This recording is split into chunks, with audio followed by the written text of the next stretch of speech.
Good evening. It looks like we're live. I am Daryl Sansevero with T.H.E Show, the show. We are live here with Bryan Miller of Miller Audio in Texas, in Dallas, Texas. And Bryan, I've got a bunch of questions for you. Excited that you're going to be joining us at the Lone Star Audio Fest, and that will be May 2nd through 4th. So everybody, get your tickets while they're on special, and we will see you out there in Round Rock, Texas, at the Embassy Suites, May 2nd through 4th. So, as part of our exhibiting there at the Lone Star, we feature all of our exhibitors who book space with us to share about their journey, their business, and their journey as an audiophile, as a maker. And I was just talking to Bryan. I've been on his website and seen his handiwork, and it's amazing. Bryan goes well beyond just selling a couple products. He is the kind of it looks like the Dynaco guy, and I'll let him get into that. But Bryan, if you could, maybe we can start off. Maybe you can tell us. I know that like many folks in audio, especially folks that I know, so many people come from like aerospace and defense, like guys that make amplifiers. There are a lot of you that kind of started there and then took that skill set over, and that enabled you to make these mods and creations that for our audio listening enjoyment. So tell us about how you got started, Bryan. So I credit my dad with getting me interested in audio, and my father was always a music lover, and so from the time I could walk or time I can remember, my dad always had a stereo console or a component system, and either in the living room or in the den or in the bedroom. But dad always had his stereo going, and generally he would leave for the office and his stereo was running all day long, whether we were home or not. Going through tubes, getting them warm. Well, in those days, my dad was kind of cheap, so he was by that time it was all solid state. But yes, but I grew up with audio in the house, and people who are appreciating music and were just music lovers, and so it was a good exposure. And I think I was probably 10 years old when he gave me a little cheap Sony AM FM stereo, for the first time. And of course, I didn't listen to radio stations and things like that back in those days because I just didn't have any interest. But once I had something I could listen to, well, that's all I had. We didn't have CD players and tape players and all that kind of stuff. And they're not going to let a kid have that anyway. Anyway, it was a great experience. And then I think I mentioned some of this in our website where we talk a little bit about us. I talk about, I got my first car, and of course I had to put a upgrade the stereo system, right? That was what I was going to do. I wasn't going to put fancy wheels and tires on it. I could afford a stereo system. Very nice. So we all went through that stuff. And of course, I was fortunate enough to come up in the 70s. I was in high school and college in the 70s. So I fondly remember all the stereo wars, and the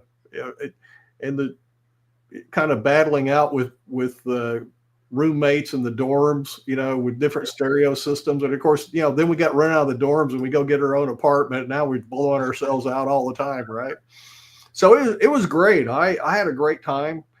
And of course, after all that kind of playing around got over with and I had to get a real job and, go make my own money, it was kind of tough there for a while. But, after I had my kids and all that kind of stuff and I had a little bit more time to play, I got back into it about 20 years ago or so. That bug never leaves. It never leaves. Yeah, you're right. You just exercise it at different points of your life. Sure. That's awesome. And it looks like, I know you're, like I said, I referred to you as kind of like the Dynaco guy.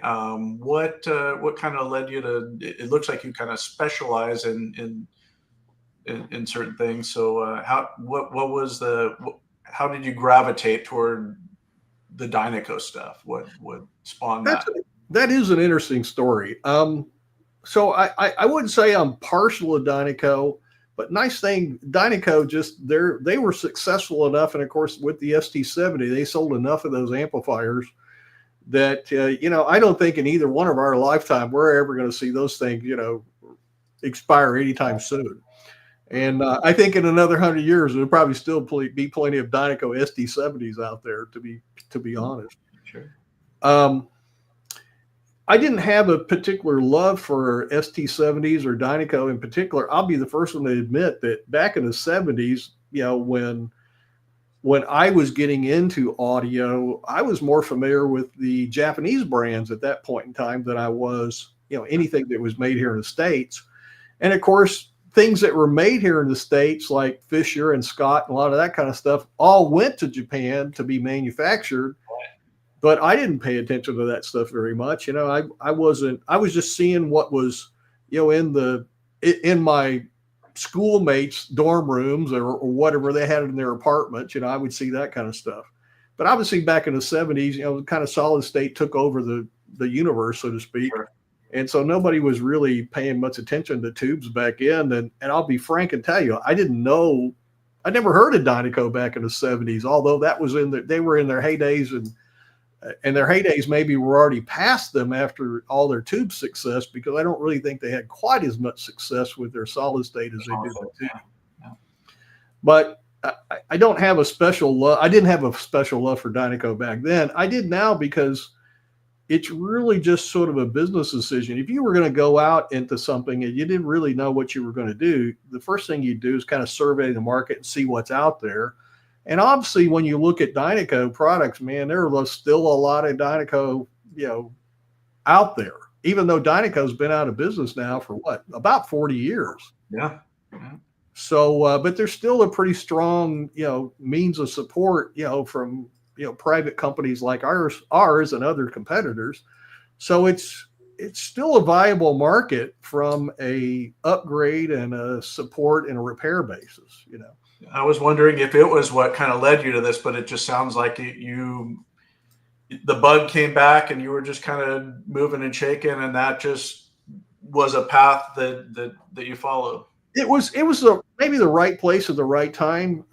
There's some other market elements we could talk about maybe else at another time. Sure. But there was some change, there's some turnover happening with some of the current proprietors of the business. For those who may be aware, VTA, one of my competitors, they sold. Roy Mottram wanted to retire, and so Bob Latino and Roy Mottram, who started all that up, they basically sold their interest out, and they got out over the last couple of years. So there's changing of the guard, things like that. People age out and want to do something else, and so it just happened to be the right place and the right time, and maybe a little bit of dumb luck, Got it. And now it looks like you're legendary with all of that.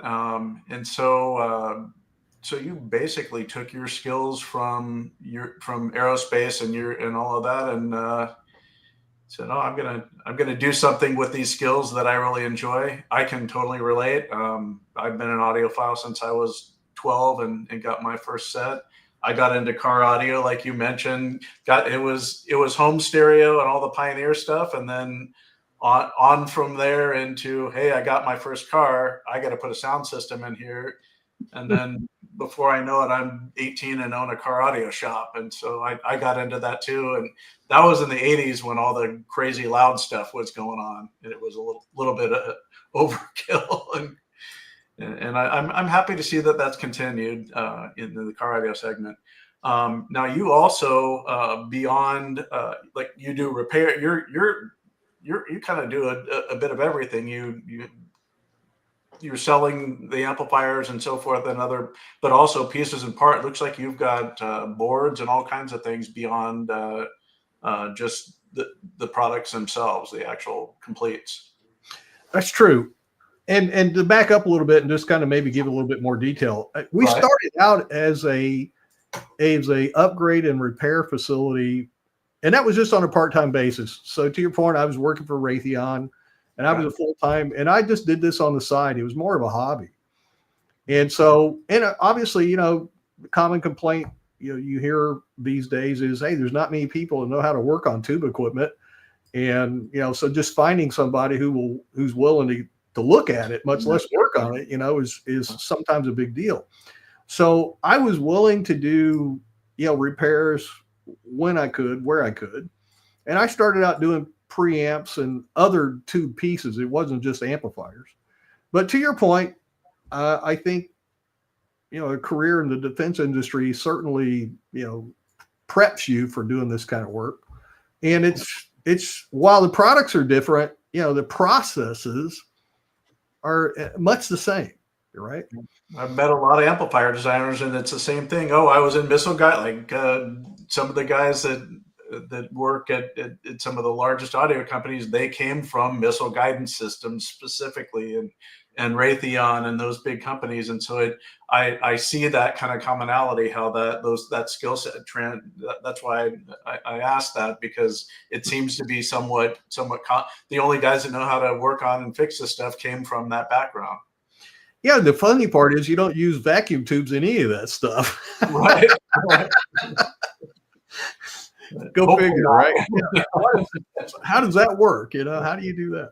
But I've had a great time with it, and I've been very fortunate. I've had great customers too. I can't complain, because if you can help somebody out, there's a goodwill factor, and I enjoy that personal interaction. I wouldn't say I'm great at it, but I enjoy doing it. I enjoy swapping, war stories and things like that. And as you say, I run into a lot of other people who were either they were in the defense industry and they changed, careers somewhere along the way, or like me, they were in the defense industry their whole career. So, got it. Yeah. So the show, the Lone Star Audio Fest, coming up here in May. What do you have planned for the show, or is it a secret, or do you want to share what you'll be bringing along? Oh, yeah, there's no secret there. So I'm teamed with Johan Van Ziel. I think you knew that. Absolutely. And so I'm going to be driving Johan's speakers, and I'm going to tell everybody he has got some wonderful sounding speakers this year. He's done some tweaks that he's never done before to his speakers. And actually, Johan approached me at the end of the Lone Star show last year and said, "Hey, Bryan, would you be interested in teaming up?" And I said, "Well, let's talk about it." So I had heard his system at Lone Star last year, Lone Star 24 here in Dallas, and so we talked some more, and I went over to his house and actually heard of several of his different speaker systems he has. And in those days, he was still tweaking his new system to be as good as his old system. Well, I'm going to tell you something. For the thing that everybody wants to come here at Lone Star this year is you're going to want to hear his new systems or his new speakers, because they sound better than his old speakers. And that was always, he was using those two systems and kind of bounce back and forth. All right. And Johan told me, by the way, he was going to watch the interview tonight. So I'm going to know whether he might be in the background here. Yeah. I'm sure he's going to jump in and call me. But anyway, the bottom line is that I think that he has some fantastic sounding speakers, and I've heard them evolve over the last, we started, I guess, back in probably July or August of last year. And we've been been working on this off and on throughout the whole fall and the winter seasons. But I think we're going to have a great show, and driving his speakers, it's going to be a great combination, and there's no secret to that. And I told Johan, I think he's got the best sounding speakers that I've ever heard him make. So I'm very excited for what we're going to have. But I'm just providing the amp this year. I'm not really, we had talked about doing some other displays and things like that, but I'm the only guy going to Round Rock for the show on my side of the fence. So, Johan, I see that he just joined here. So, hey, partner, welcome. So anyway, but we'll. I think we're going to have a great show, and I'm looking forward to it. And I think, in fact, Johan and I teamed up for another show, that's happening here in Dallas. And I think we're going to have an exciting show. So we'll work out all the bugs in the show that's going to be here, and then we'll be ready for the Lone Star show in Round Rock in May. Very nice. Very nice. I'm excited. This is a new venue for us, and partnering with Lone Star, our core show being out in SoCal. And right. The difference between SoCal and Lone Star, aside from being in different states, this is a lot more of a maker show, a lot of individual makers, and I love that. And with a lot of there are a lot of shows, and reviewers go show to show to show to show and kind of see some of the same things. But I love the new innovations and makers, single owner makers, creating just amazing, well built stuff that rivals a lot of the mass produced gear out there. And so I'm excited about that. And also, I'm going from California to Texas, so I'm ready personally for some barbecue, of course, and some good music there. I'll be awaiting everybody's recommendations. And as the VP for the show, from my seat, I do a lot of that, like for all the different shows that we do. I love putting folks together. That's what I love about this business and this community is it is a community. And I'll have somebody call me for one of the shows and say, I've got these great amplifiers. I don't make speakers. I'd like to do a booth. I'd like to do a room. I'd like to buy some space, but I don't make speakers. Can you partner me with somebody? And what happened there? Did we lose my camera there, my video feed? I don't know. I know that looks like the video is not there, and looks like your audio is also sounds like your audio is also. I wonder if we have a little blip, but if you can still hear me, I don't know what happened to the video here. It just disappeared, but we will.